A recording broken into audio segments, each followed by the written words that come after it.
I visited a new gynecologist for a routine pregnancy checkup. She stared at the ultrasound screen before turning to look at me, her face pale. Who was the doctor for your previous checkups? My husband, Dr. Key, I answered. He's an OBGYN as well. I must conduct some urgent tests. What I'm seeing here, it shouldn't be present. The physician stated, her voice full of alarm. I was stunned. Before we start, please comment with the state you're from. Remember to like and subscribe to help the channel expand so I can share more compelling tales with you. For Lena Dixon, this pregnancy felt unusual, and not simply because it was her first, but due to the manner in which her husband Devin Sterling handled her as if she were a delicate piece of china he feared would shatter. Devin was an OBGYN, and initially Lena considered it a tremendous gift. She didn't need to search for another physician. Devin managed it all. Her vitamins, the meal plans, even the thermostat setting in their bedroom. At the beginning, Lena felt treasured, but by her 7th month that attention began to feel less like care and more like monitoring. Devin demanded he perform all ultrasounds in his personal home office, claiming it was for privacy. I don't want any other man examining you, darling, he'd once told her. And Lena, so in love, thought it was sweet. Yet another dark cloud loomed that troubled Lena, his mother, Clarice. Publicly, Clarice was the picture of a flawless matriarch. However, there was an unsettling quality about her in private. She visited nearly every day, bringing a strangely scented herbal drink, demanding Lena consume it. This is for the baby's well-being, she would state. What really disturbed Lena was the manner in which Clarice would touch her stomach. It was not the caress of an adoring grandmother, but felt more like an appraisal. I do wonder what this grandson's value will be, Clarice whispered one afternoon, her gaze locked on Lena's abdomen, stomach with a chilling focus. He is our most precious asset. That word asset echoed in Lena's mind. Not a miracle, not a present, but property, like shares or land. Her apprehension mounted. Devin consistently waved it off, saying her hormones were causing her to be too emotional, yet Lena was certain she wasn't imagining things. Something was terribly wrong. She required validation from an outside source, an impartial viewpoint. With shaking hands, Lena scheduled an appointment at a facility just outside Atlanta, Georgia. Using a false name and paying with cash, she met with Dr. Ava Vance, a highly praised maternal-fetal medicine expert from an online mothers group. She deceived Devin, telling him that she was going to a reunion with her old university friends. Guilt gnawed at her, but her fear was far more powerful. Dr. Vance's clinic was nothing like Devin's dreary office. This place was bright, spotless, and the staff was warm. Lena eased up slightly. Dr. Vance was a calm professional woman in her mid-40s. Lena explained she was simply seeking a second opinion for her own reassurance, and that she hoped for a 4-dimensional scan for the baby album. Dr. Vance smiled with understanding. All right, let's have a look at your little one, she said gently. Lena leaned back on the examination table. A cold gel was smoothed onto her stomach. A monochrome picture started to materialize on the large monitor before her. The sound of the baby's heartbeat filled the space, powerful and steady. He's moving so much, Lena murmured, relief bringing tears to her eyes. The baby is healthy. Perhaps her worries were unfounded. Yes, Lena, the baby is perfectly healthy. A strong heartbeat, a straight spine. Wonderful. Dr. Vance shifted the transducer, measuring the head circumference and the femur's length. Lena began to relax, savoring the moment. But then the smile suddenly fled from Dr. Vance's face. She guided the transducer back to a specific area, a spot just away from the baby's form. Her expression grew very serious. Dr. Vance tapped a few buttons, enlarging the image on her private monitor. Then, with an abrupt motion, she blanked Lena's screen. What is it, doctor? Lena questioned, her heart beginning to pound. Is the baby all right? The baby is fine, Dr. Vance answered, though her voice was strained. She set down the ultrasound wand and gazed intently at Lena. An oppressive silence descended upon the room. "Who was the doctor that examined you before this, Dr. Vance?" inquired her voice, quiet but firm. Lena felt baffled by the abrupt change in atmosphere. "My husband, Dr. Devin Sterling. He is also an OBGYN, and his mother, Clarice, has been a great help to me." Dr. Vance fell silent. She glanced back to her monitor as if disbelieving her own eyes. Her face was pale. She stood, her hands shaking almost imperceptibly. "Lena," she stated, her tone now filled with alarm and urgency, "I have to run some tests immediately. Full blood panel, and I'm scheduling an MRI for as soon as possible." Lena began to panic. "Why, doctor, what is wrong? Is it cancer? A tumor?" The physician quickly shook her head. "No, not that. I'm not entirely certain what it is, but this thing I'm seeing doesn't belong there. It has no place inside your uterus." "What object, doctor, please tell me?" Lena sat upright, oblivious to the ultrasound gel on her abdomen. A chill far colder than any gel coursed through her veins. Dr. Vance inhaled deeply, struggling to mask her alarm for Lena's sake. She angled the monitor toward her. "Your baby is perfectly healthy. See right here," she explained, gesturing to the image of the baby resting peacefully. "But look here." She shifted the view, indicating a place near Lena's uterine wall, very close to the fetus. There is a tiny, dense, and oddly shaped shadow. It possessed a very distinct shape, almost like a small metallic capsule that was in stark contrast with the surrounding biological tissues. "What is that?" Lena whispered, absolutely horrified. "That is the issue." "I do not know," Dr. Vance admitted candidly. "It is certainly not a part of your anatomy, nor is it any kind of medical device that I can recognize. Not an IUD, not an implant. It's a foreign body, Lena. A man-made object." Lena just stared at the shadow. "I've never had any surgery. Nothing has ever been placed inside me. That is precisely what concerns me," Dr. Vance replied, powering down the ultrasound machine. "Your husband Devin is an OBGYN. There's simply no way he could have missed this. On the ultrasounds, it is quite apparent if one knows what to look for." Those words struck Lena with force. If one knows what to look for. It meant that Devin knew. His constant attentiveness, his forbidding her from seeing other doctors, and every ultrasound he performed himself. It wasn't about protecting her privacy. It was about protecting that thing.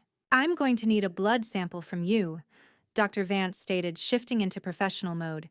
"I need to check for any inflammation, markers, any heavy metals leaching into your bloodstream, and we need that MRI. But we must proceed with great caution."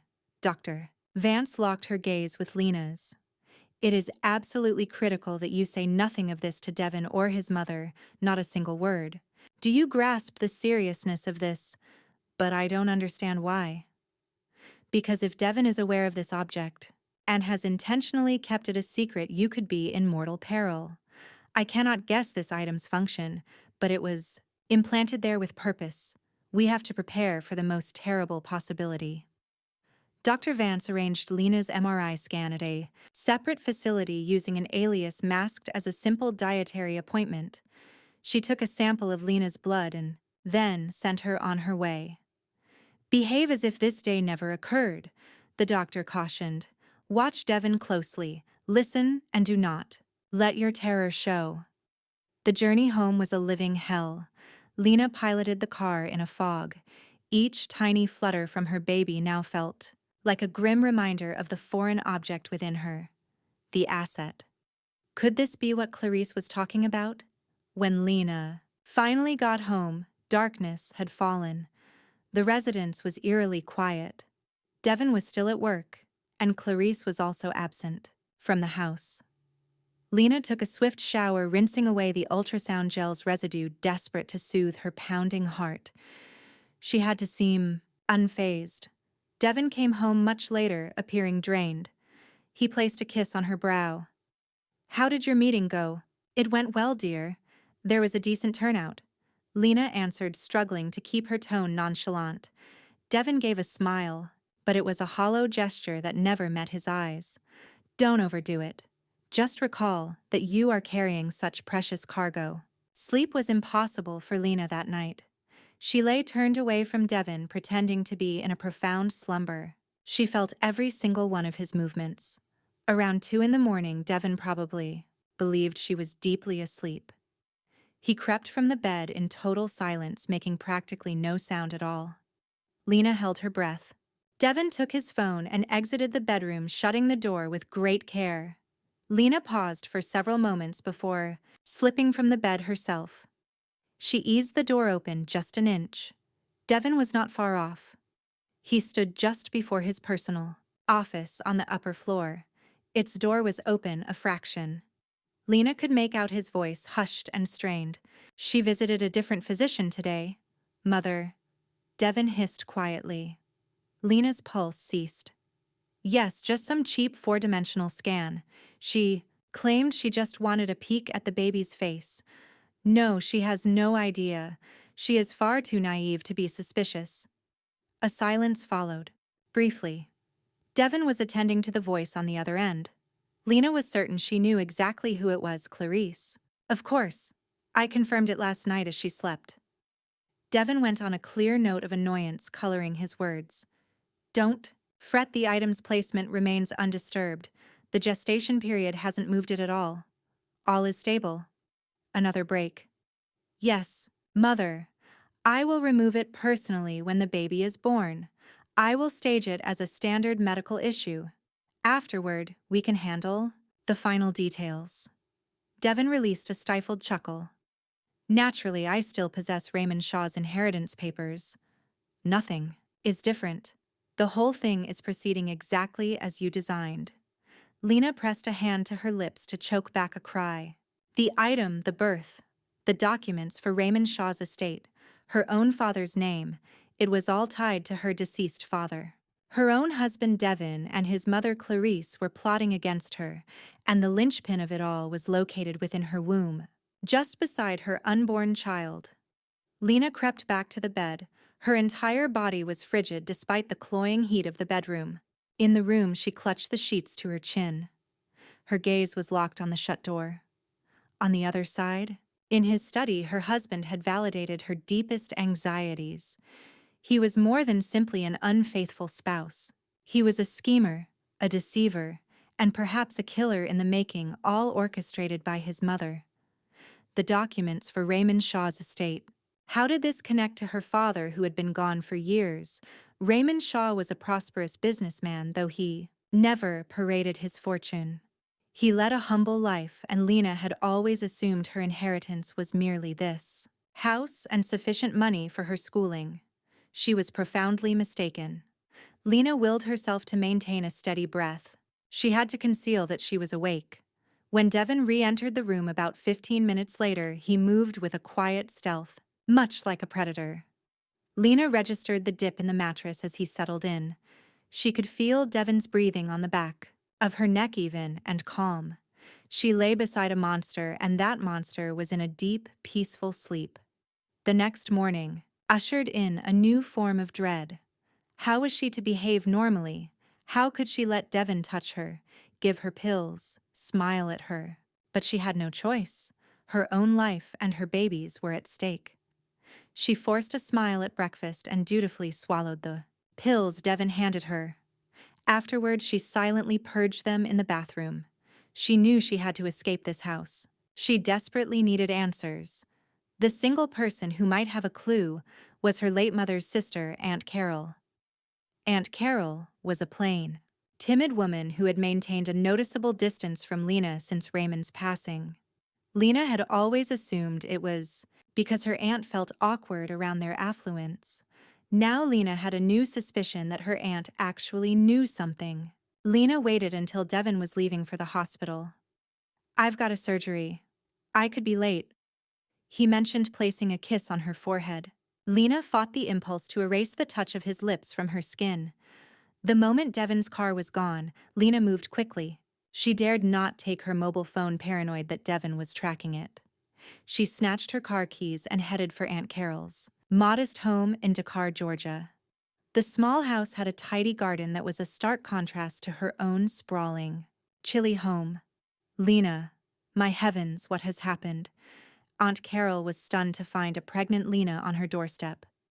Aunt, I have to speak with you. This is incredibly important. Aunt Carol led her inside and prepared some tea, her own hands shaking. You look as pale as a sheet. Has Devin done something to you? The question caught Lena off guard. You never did like Devin. Aunt Carol averted her gaze. It isn't that. It's simply the way he watches you, the same way your father used to watch your mother. Lena was puzzled, but time was short. Aunt, I'm in a hurry. I must know about my father and a woman named Clarice. Aunt Carol's teacup shook so hard that tea sloshed over the side. She slammed it down on the table. Her face became even whiter than Lena's. Why would you speak that name? She breathed, her eyes wide with fear. You must not. She is my mother-in-law. It's why I am here, Aunt. Please, Clarice is Devin's own mother. What is it that you know? Aunt Carol released a shuddering, stifled sob and started to cry. Stay away from that woman, Lena. You must stay far away from her. I can't, Aunt. I'm living with her. She is the mother of my husband. Please, you must tell me. Aunt Carol drew a long, shaky breath. Clarice is not a good person. Years before your mother died, she was your father Raymond Shaw's personal assistant. She was brilliant and highly competent, but also dangerously sly. Your father placed his complete trust in her. The problem? Her obsession wasn't with him, it was with his immense wealth. Your father Raymond, though a kind soul, was deeply paranoid. He concealed his fortune in countless places. He had no faith in banks. He trusted no one. Aunt Carol went on. Then one evening your father discovered Clarice in his study attempting to crack his private vault. Not the main one, but the one securing his clandestine accounting. Records of his holdings. Your father was livid. He dismissed her immediately. And that was all? Lena questioned. Hardly. Clarice refused to accept it. She made threats against your father. I was in the adjacent room. I heard her shriek, "You dare disgrace me, Raymond. That fortune was meant to be mine. I swear I'll have it one day. By any means necessary, I will strip you of everything." Lena was stunned into silence. The estate papers. Clarice had been scheming for decades. Aunt Lena began quietly. This inheritance from my father. What can you tell me? Devin and Clarice won't stop bringing it up. Her aunt gazed at Lena, tears carving paths down her face. Your father was peculiar, Lena. Especially after your mother passed away. He grew increasingly paranoid. He spoke of safeguarding his legacy, drafting a most unusual will. He explained that his primary estate worth billions of dollars was inaccessible without a specific key. What kind of key? And where could it possibly be? I have no idea. He would only say he concealed it in the most secure location on Earth, within his most precious treasure something no one would ever think to steal, as its value was completely hidden. Lena's gaze dropped to her stomach. My unborn child. Her aunt swiftly shook her head. No, my dear, not his grandchild. This happened years before you were ever married, Lena. Around the time you were about 15 years old, your father took you to an exclusive clinic abroad, didn't he? He claimed it was for a minor medical procedure, a sort of experimental vaccine. The memory struck Lena like a physical blow. She recalled that clinic in Switzerland. She had been put completely under. Her father explained it was to bolster her immunity. This thing I keep seeing, it doesn't belong. Lena staggered. Dear God, Aunt, that object, it's inside of me. A small cry escaped Aunt Carol. He put it inside you. Your own father embedded the key within his child. And Clarice was aware of it. Lena breathed. It's the reason she pushed Devin to become a gynecologist, to pursue me, to ensure I became pregnant. Lena clutched her aunt's arm. What am I to do? They mean to remove it during childbirth. Her aunt was gripped by panic. You must go to the authorities and say that my husband is overly caring, that my own father put an object inside my body. They will declare me insane. Lena understood she needed something more than just a wild tale. She required proof and a formidable ally on her side. Aunt, please think. Father had to have left other hints. Who was his attorney? I have no idea. He was always switching lawyers. He put his faith in no one. Try to remember, Aunt. There had to have been someone. Aunt Carol shut her eyes tightly, forcing the memory. Hold on, there was one. He only brought him up. A single time. Not some high-powered corporate lawyer. He was just a kid, a novice at the time. Your father claimed he was the only honorable man he had ever encountered. The one person not seduced by wealth. His name was Elijah Stone. Yes, Elijah Stone. Your father insisted that only Stone could enact his hidden testament, that he alone understood its mechanisms. Elijah Stone, Lena echoed. I must locate him. Lena departed from her aunt's home, her thoughts in a whirlwind. She possessed a name, Elijah Stone, and a fresh horror. The key was concealed within her. Her own father had placed it there, making her a human vault, a prize for any soul consumed by greed to claim his fortune. And the predator was already inside her home. She had to return before Devon grew suspicious. She had to maintain her composure. Yet before going back, she visited a small store and bought an untraceable disposable phone. She was not leaving anything to chance. That evening was the most profound torment of Lena's existence. She forced herself to smile at Devon. She had to endure Clarice, who'd come for dinner, caressing her belly. Such a vibrant baby. Clarice cooed with a sickeningly sweet smile. We must take the best care of it. Lena felt a wave of nausea. She merely nodded and feigned a smile. She understood she needed irrefutable proof. Devon's overheard phone confession would not suffice. Aunt Carol's account would surely be cast aside as mere hearsay. She required something concrete to present to Elijah Stone, and knew exactly where it was: Devon's office.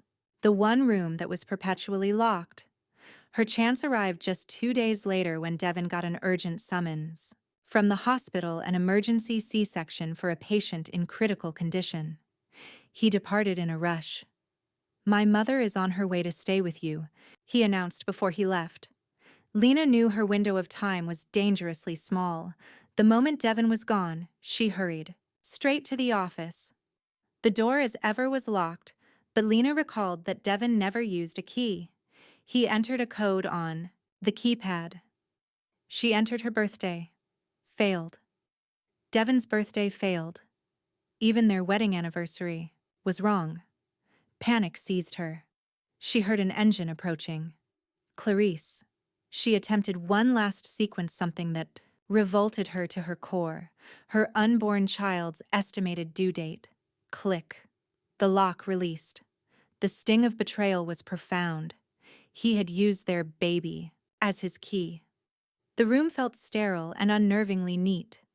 Behind a bleak landscape painting on the wall, Lena sensed there had to be a safe.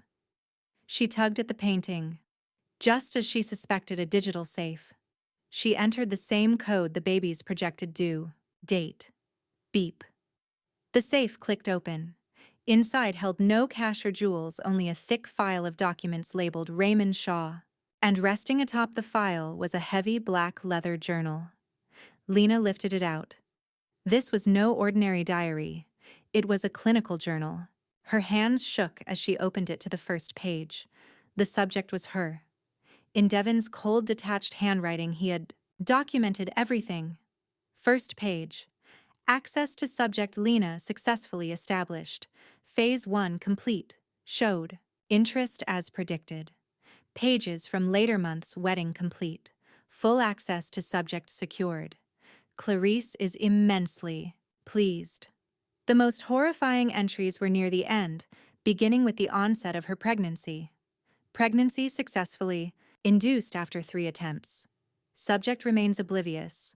Object location confirmed by handheld sonogram, it is stable, and showing no displacement from fetal growth.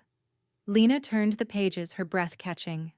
The very last entry was from only a few days prior. Extraction plan for D-Day. Initiate emergency C-section citing a failed induced labor scenario. Claim fetal distress. Cord is wrapped. Full general anesthesia must be used. This allows sufficient time for object removal, following the infant's delivery. And then a final sentence in different ink, as if added later. Clarice proposes an anesthetic malpractice. Incident after the procedure. A cleaner solution to erase any future claims of ownership. The subject does not need to awaken once the object has been secured. Lena's legs gave out and she collapsed to the cold floor.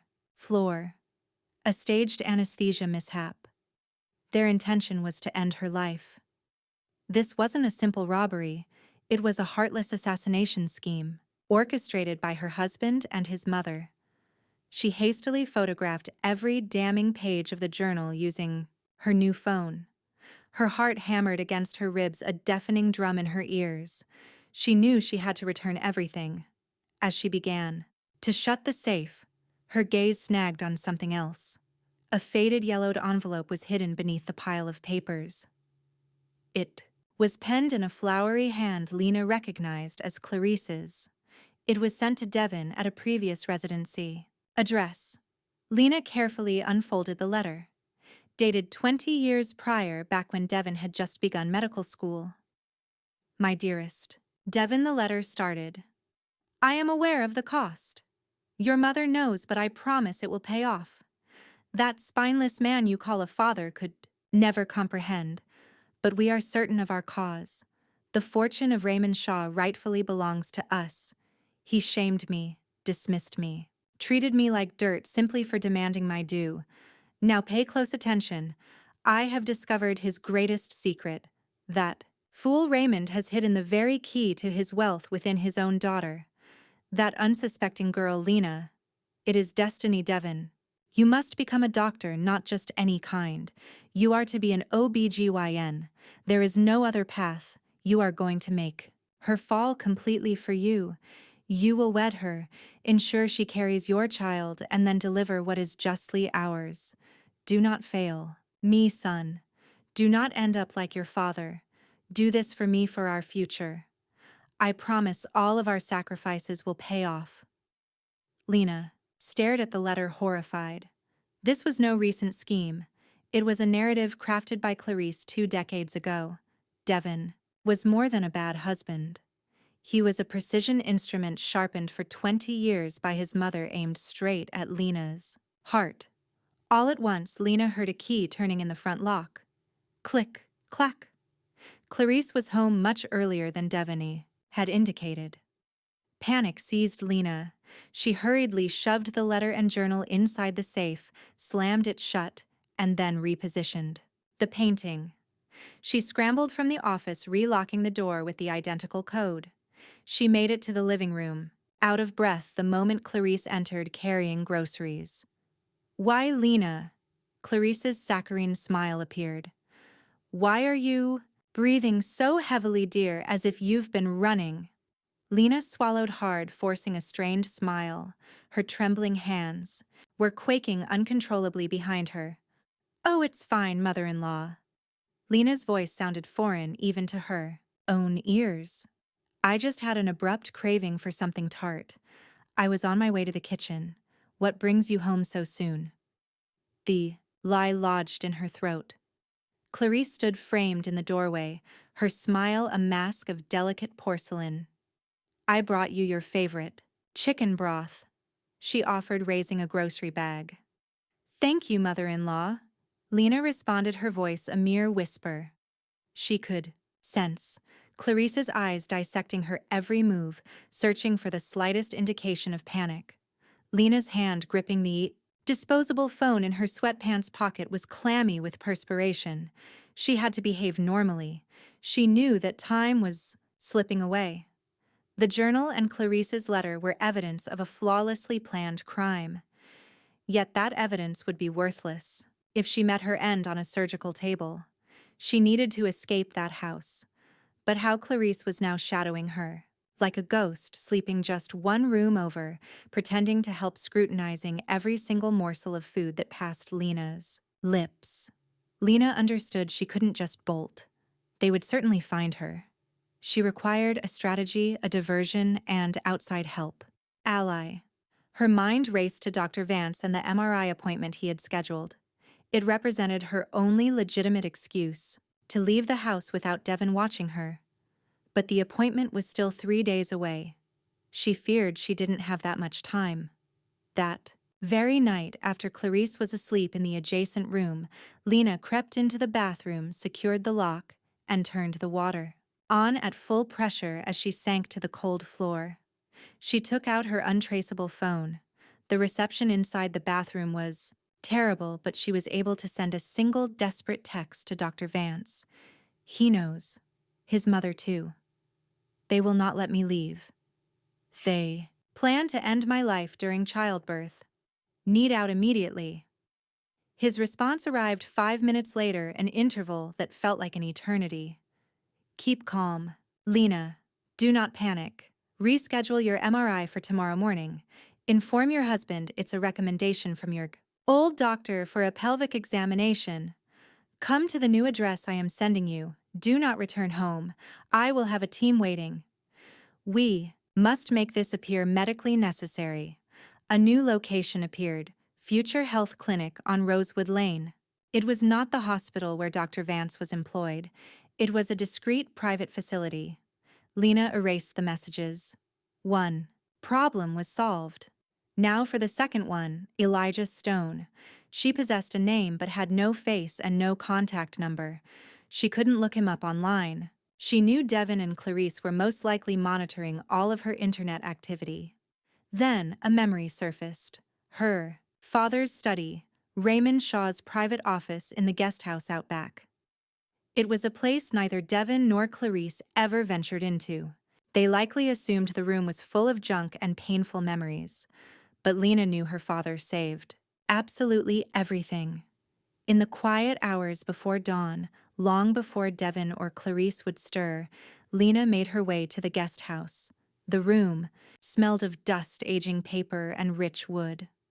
On the tall shelves between heavy business textbooks, Lena discovered what she sought. A heavy leather-bound planner. She opened it, her hands trembling. Under the letter S, she found the entry Stone Elijah, Stone and Associates Law Firm. An office number was listed along with a personal one. Lena captured a photo of the entry with her burner phone. Abruptly, she heard the sound of footsteps in the hall. Her heart shot into her throat. Lena, my dear, it was Devin's voice. What brings you here so early? It's awfully dusty. That can't be good for the baby. Lena swiftly concealed the phone behind her back. I was just missing my dad, she whispered, turning truth into a deception. I suddenly felt the need to see his things. Devin observed her for a long moment, his analytical gaze evaluating her before his face broke into a smile. That hollow smile Lena recognized all too well. Get back to bed. You require your rest. You have that MRI appointment tomorrow, don't you? You mentioned it to me last night. Lena went rigid. Oh yes, dear. For a pelvic check. My former doctor insisted it was crucial. Of course, Devin said, a wise precaution. Mom will accompany you. I have a major surgery tomorrow that I absolutely cannot cancel. Lena's blood turned to ice in her veins. Clarice would be taking her. This was a catastrophe. Her entire escape plan was unraveling. She could never flee with Clarice watching her every move. But Lena simply nodded. Yes, darling, that will be fine. She would just have to improvise her plan. Tomorrow was going to be the day of her escape one way or another. In the morning, as Lena prepared, her mind raced at top speed. Clarice was already in the car waiting for her. Lena excused herself to the bathroom one final time. She pulled out her phone. She understood she would only get a single chance. She sent a text message to Elijah Stone's personal number. My name is Lena Dixon. I'm Raymond Shaw's daughter, and my life is in mortal peril. My husband Devin and his mother Clarice are trying to kill me for my father's inheritance. I have proof of their plan. I'm going to the Future Health Clinic on Rosewood Lane now. Please, there's nowhere else for me to go. Track this device. After sending the message, she powered down the phone and concealed it in her shoe. The ride to the clinic was agonizingly tense. Clarice chattered on about her excitement for a grandson. Lena could only nod, her heart pounding so fiercely she was certain Clarice would hear it. They arrived at the clinic, a small and discreet facility, nothing like a bustling hospital. Clarice eyed the building with deep suspicion. Why this place? Not a proper hospital. It's a specialized MRI clinic for expectant mothers. Mother-in-law, it's safer. Lena recited using the excuse Dr. Vance provided. Inside, a nurse greeted her. Lena, please change. Your mother-in-law can wait out here. I am going with her, Clarice interjected sharply. I'm sorry, ma'am, the nurse replied firmly. We have strict rules. Companions are forbidden in the changing rooms or MRI suite because of the radiation. Clarice was visibly furious, but was powerless against medical protocol. She sat in the waiting area, her gaze fixed on the door Lena vanished through. Lena slipped into the changing room. Dr. Vance was already waiting inside. You actually made it, the doctor whispered. She's right outside. She'll never let me leave, Lena whispered frantically. You won't be leaving through the front door. Dr. Vance indicated a door hidden behind a locker. That's the staff exit. A car is waiting. I need your phone now. I left it at home. Excellent. Now quickly. We have only 15 minutes before she becomes suspicious. But just as Lena started to move, the clinic's fire alarm blared piercingly loud as light smoke started to fill the corridors. Panicked screams echoed from the waiting room. Suddenly, the changing room door flew open. It was not Dr. Vance. It was Clarice. Her eyes were burning with pure rage. Where do you think you are going, you little traitor? She growled. She must have triggered the alarm. Dr. Vance attempted to step in. Ma'am, what is the meaning of this? This is a medical facility. Clarice violently shoved Dr. Vance into a wall. You stay out of it. This is a family matter. Then she seized Lena's arm. You think you're so clever, you're never escaping me. Devin is waiting out back. We anticipated you would try to run. This was all a setup. Devin never had surgery. They knew she would attempt to flee, and they had laid a trap for her.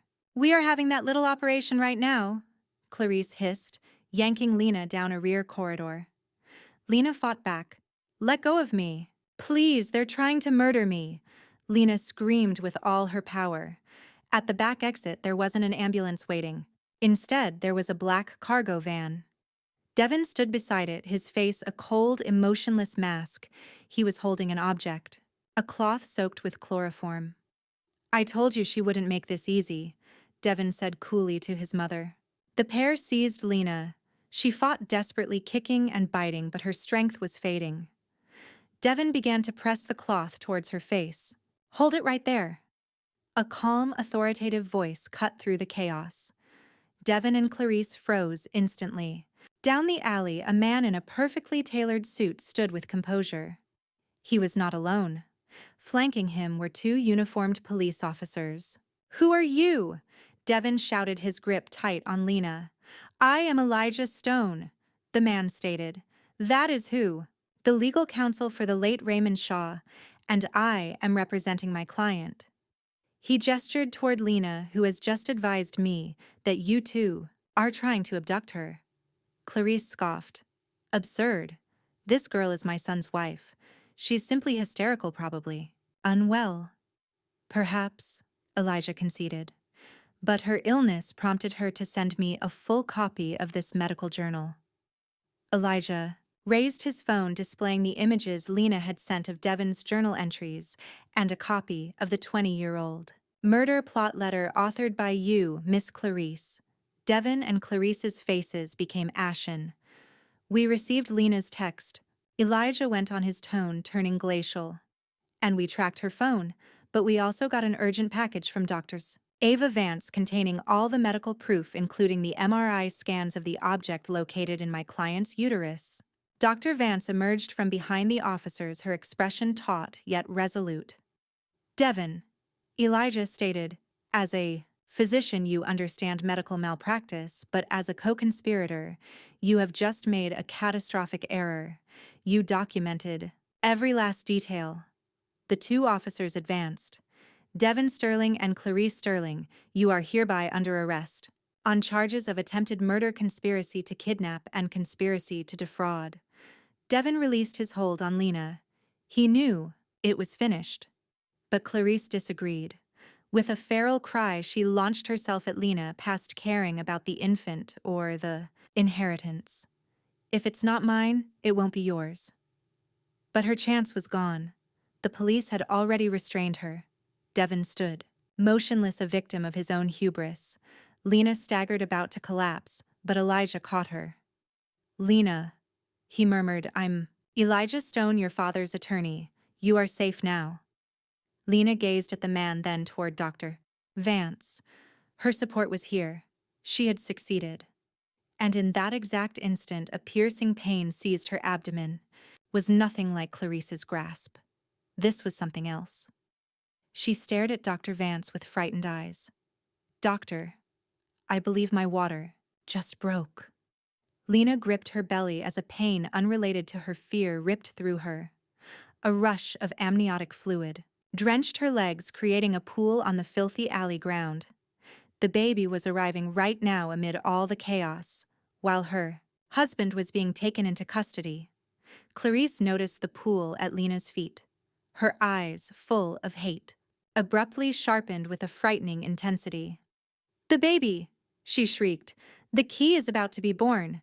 Devin, get the baby, seize the key. She began to fight with superhuman force, pulling the officer, restraining her. Devin, however, was frozen in place. His face was white, not because of the arrest, but from seeing Elijah. He had seen his own journal on Elijah's device. A master manipulator, he understood the game was up. The detached calculation in his gaze revealed he'd already discarded their plan and was starting to compute his prison term. But not Clarice. For her, this wasn't finished. Coward, she hissed at her son. After everything I've given up, take it. Enough, Elijah's steady voice sliced through the air. Officers, escort them to your vehicle. Remove them from this scene. The other officer assisted his partner, hauling away a shrieking Clarice and a submissive, deathly quiet Devin. As she was moved past Lena, Clarice stared with unadulterated hatred. This is not the end, Lena. You will never get to enjoy that inheritance. I may rot in a cell, but I'll see to it that you suffer. Devin remained silent. He merely looked at Lena, his eyes showing no regret, only a chilling void within. Far more chilling than his mother's fury. Lena. Dr. Vance's voice sliced through the haze, bringing her back to reality. The doctor was already kneeling before her, oblivious to the chaos swirling around them. Her professional calm had taken control. Lena, listen to me. You are in shock and going into labor.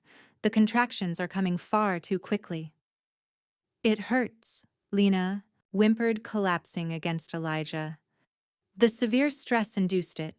We cannot deliver the baby here.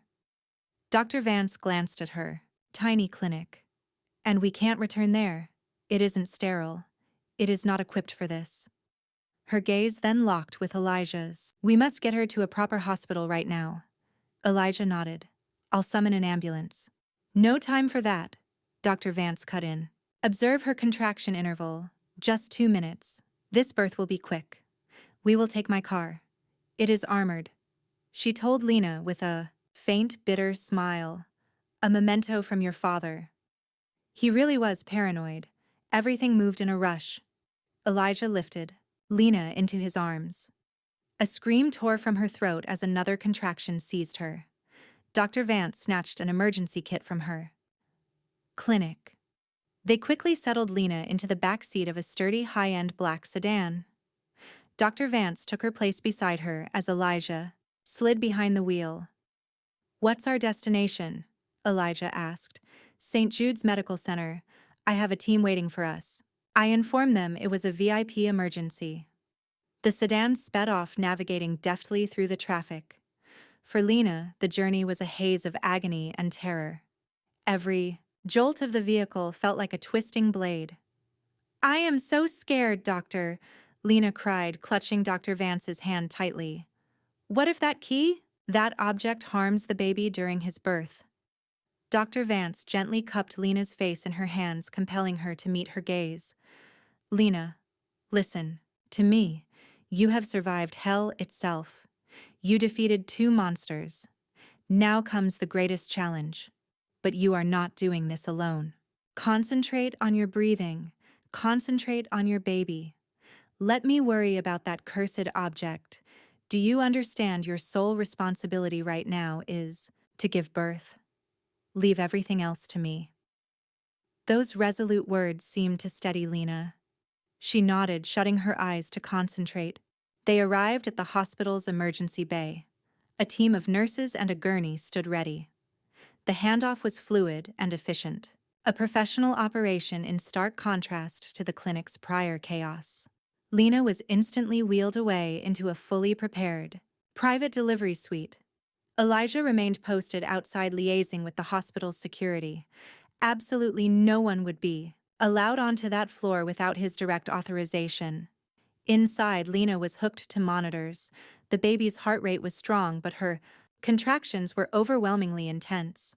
Dr. Vance examined Lena. You're completely dilated. Lena, your body knows what it needs to do. It is now time to start pushing. Lena's eyes met Dr. Vance's. She was finally safe from Devon. She was safe from Clarice. Now she needed to confront the last challenge her father had placed within her womb decades before. Push, Lena, push! Dr. Vance's voice became Lena's sole anchor in an ocean of overwhelming pain. Lena pushed with every last bit of strength she possessed, her body arched up off the bed. The delivery suite was a hive of focused activity. One nurse gently wiped the sweat from her brow. Another tracked the fetal heart monitor. I cannot do this anymore. Lena gasped, completely breathless. Yes, you most certainly can. I can see the head. Just one more time, Lena. Push with everything you have. Lena inhaled deeply, and disregarding the searing pain and incredible pressure, she pushed with a soul-shattering scream.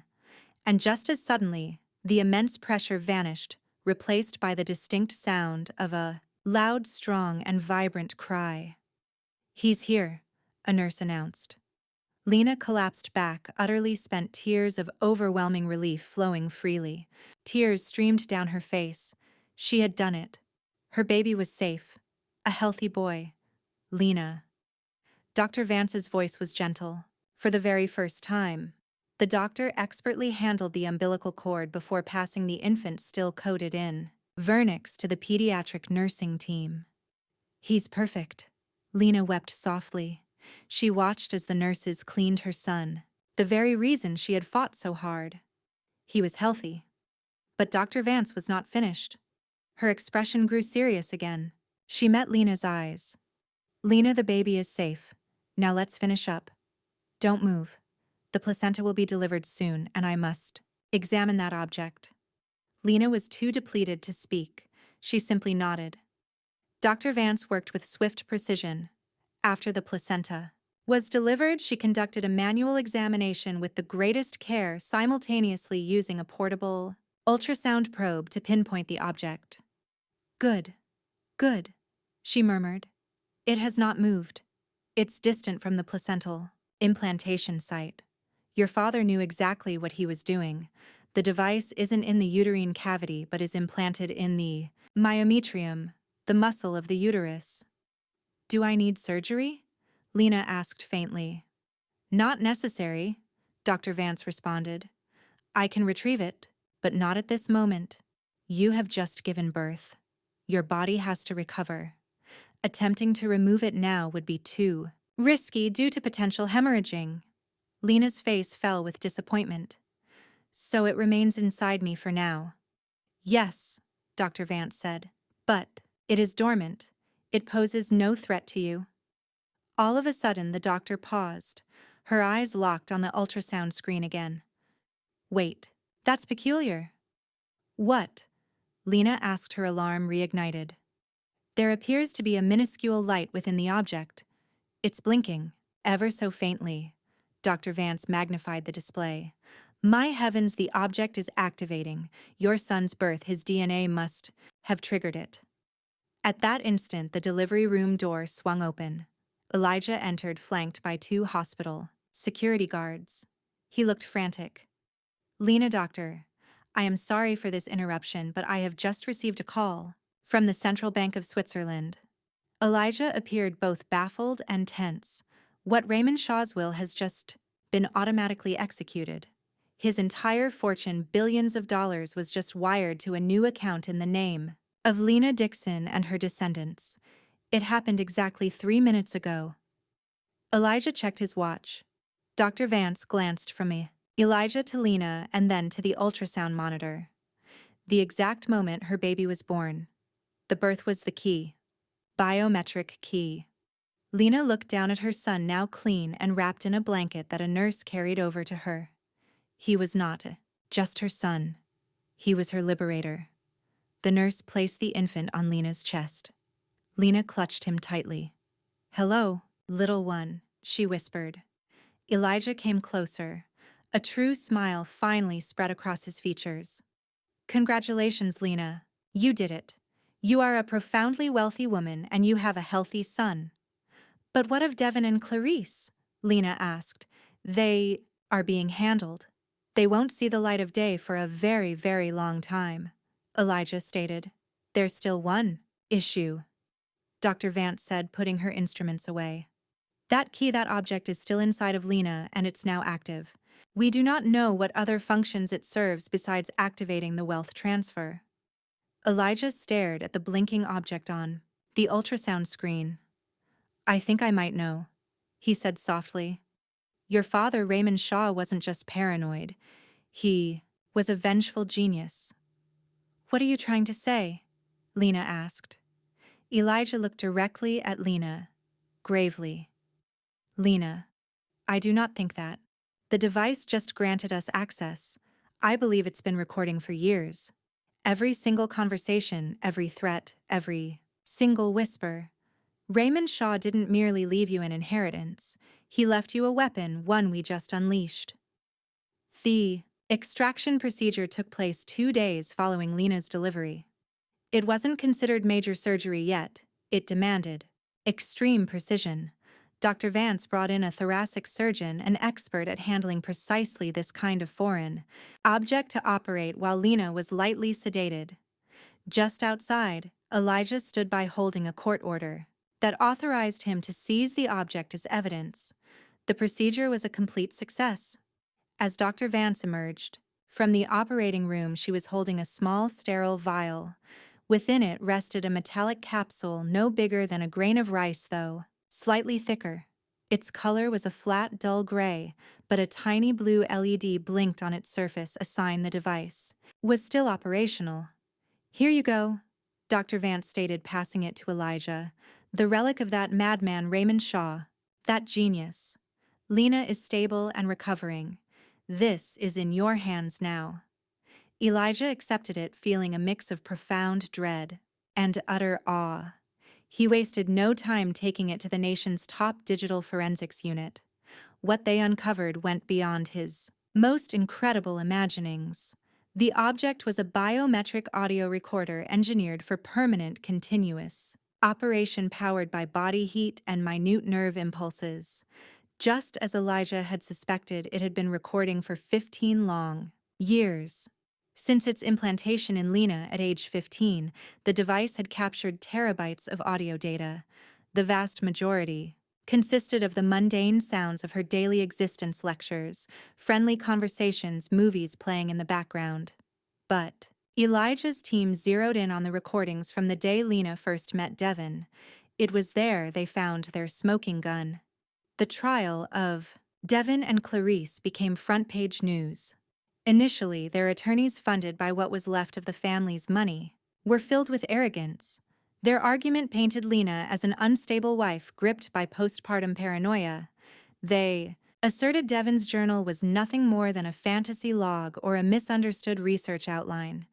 They also claimed Clarice's letter was merely an emotional outburst from a misunderstood mother decades ago, completely irrelevant to any current crime. They presented Devin as a dedicated doctor and Clarice a doting grandmother. In the courtroom, Lena sat holding her infant son Marcus in her arms, perfectly composed. At her side were Dr. Vance and her Aunt Carol, while Elijah stood with the prosecution. "Your Honor," began Devon's lawyer, "the prosecution has failed to present one single piece of tangible evidence that my client ever intended to harm his wife, just speculation, and illegally obtained private journals." The prosecutor offered a faint smile. "Your Honor, we wish to present our final piece of evidence, Exhibit A." Elijah moved forward, handing a data drive to the court clerk. "This particular evidence," the prosecutor announced, "was retrieved from inside the victim's own uterus." A low murmur swept across the courtroom. Devon's lawyer shot to his feet. "Objection. This is nothing but absurd theatrical tactics." "Objection is denied," the judge stated. "I've reviewed the forensics report. You may proceed."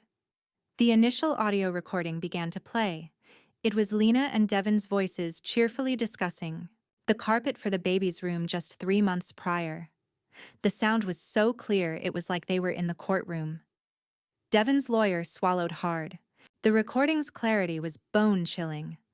"And now," announced the prosecutor, "we will hear a recording from October 14th at 2 a.m. captured in the defendant's private study." Devon's voice was a clear whisper saying, "She went to see another doctor. Mom, yes, just an inexpensive 4D ultrasound. She's too oblivious to have suspicions. The object's placement is still secure. Indeed, Mom. I will retrieve it myself when she gives birth. I still possess Raymond Shaw's estate paperwork. Everything is proceeding exactly as you planned." In the defendant's box, Devon stared at the floor, his face a ghostly white. Beside him, Clarice started to shake, not from fear but from pure rage. "And now," the prosecutor continued, "a conversation between the two accused captured in their living room just 2 days after." Clarice's voice was cold, measured, and plotting. "You must remain firm, Devon. This pregnancy is making you soft. Remember our objective." Devon's voice replied, "I am not getting soft, Mom. I'm simply being cautious." Clarice retorted, "Caution won't win you billions. The plan for an anesthesia mishap is superior. A tidier method for erasing future ownership issues. She need not survive long once we have secured the key." A unified gasp swept across the courtroom. One juror covered her mouth. Clarice stared daggers at Lena, her eyes blazing.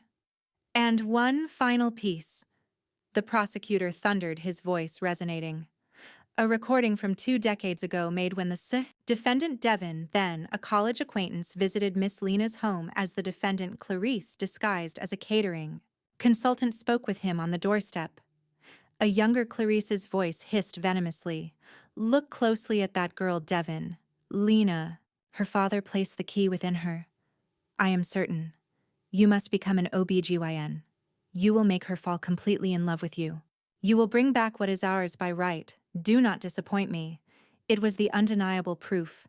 Decades of plotting murderous schemes and malevolent purpose, all captured due to the paranoid brilliance of Raymond Shaw. Devon's attorney simply sat down, with nothing more to add. There was nothing left to be said. The judge delivered the verdict: guilty on all charges: attempted murder, conspiracy to defraud, the falsification of medical records, and kidnapping. As the judge sentenced them both to life in prison, with no chance of parole, Clarice erupted.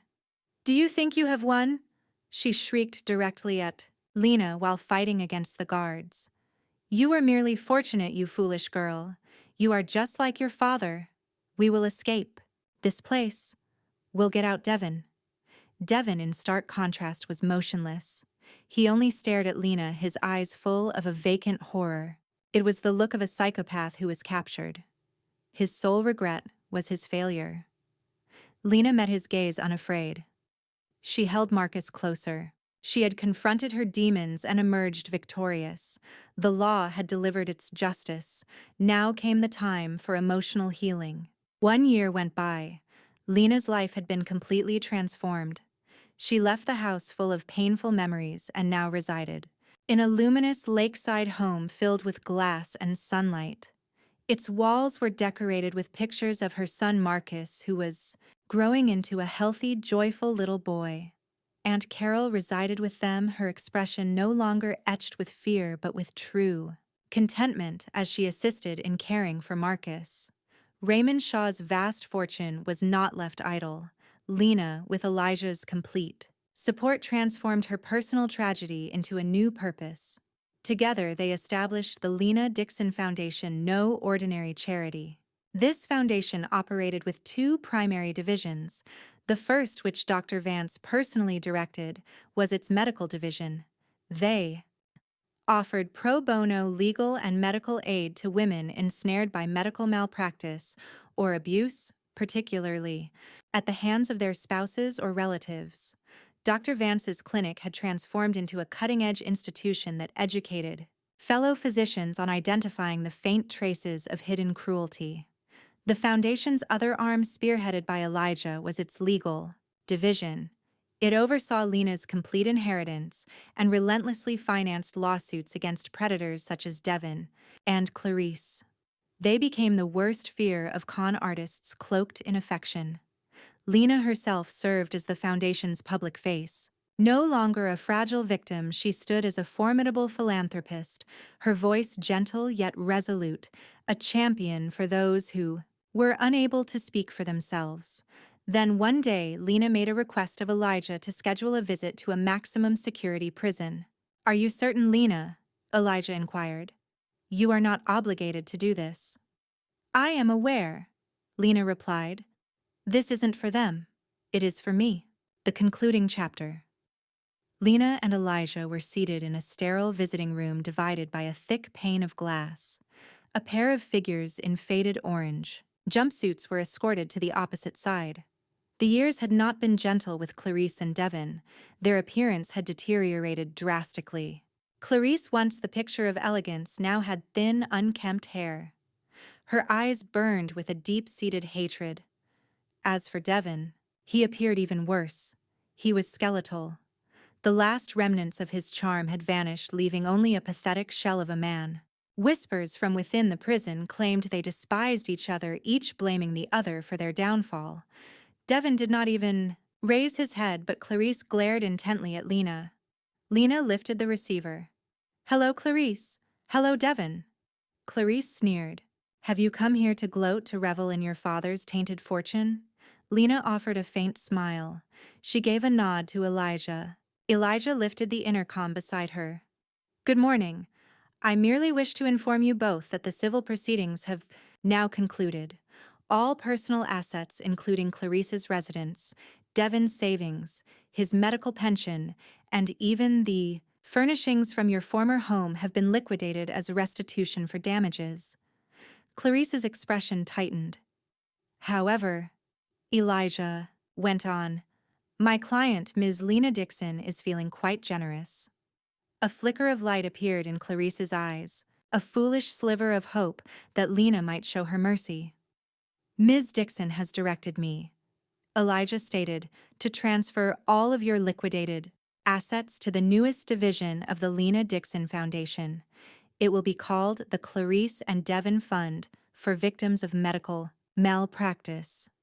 Your fortune will now be used to aid the very people you sought to ruin." It was the ultimate poetic justice. It was perfect. Retribution. Devin finally lifted his head, his eyes widening in a flash of pure horror. Clarice pounded her fist against the glass. "You vile sorceress!" Clarice shrieked. Lena then lifted her own receiver, her calm voice slicing through Clarice's fury. "You were correct about one thing, my dear mother-in-law. I still possess my most valuable asset." She pulled a photograph of a smiling Marcus from her handbag and placed it against the glass. "This is something that you can never have." Her gaze shifted to Devin, who was staring at the picture as if entranced. "And as for you, Devin," Lena said softly, "you were a physician. You swore an oath to do no harm. You lost it all not due to my father, but because you betrayed that very oath. You were a failure as a doctor, a failure as a husband, and ultimately a failure as a human being." Lena rose to her feet. She glanced at Clarice one final time. You coveted my family's legacy. Well, now you are left with nothing. Lena and Elijah turned and walked away. Without a single glance behind them, they left the bleak visiting room, while Clarice desperately pounded on the glass and Devon's head finally fell as silent tears began to stream. Outside, the sun shone brilliantly. Lena inhaled the crisp, clean air deeply. She was liberated. She was resilient. She was secure. Stepping into the car, she saw Marcus sleeping peacefully in the back, nestled in his car seat with Aunt Carol watching over him with a warm smile. Lena returned it. This chapter had closed. Her new life had only just started. Did you enjoy this narrative? From which city are you listening? Let's connect down in the comments section. If this story resonated with you, consider supporting me with a super thanks. It helps me continue creating more tales just like this one. Your kind support means the world to me. Thank you. I am eager to read your thoughts about the story. Now appearing on your screen are two new life stories I personally recommend. My channel has many more like them. Be sure that you are subscribed. I will see you in the next story.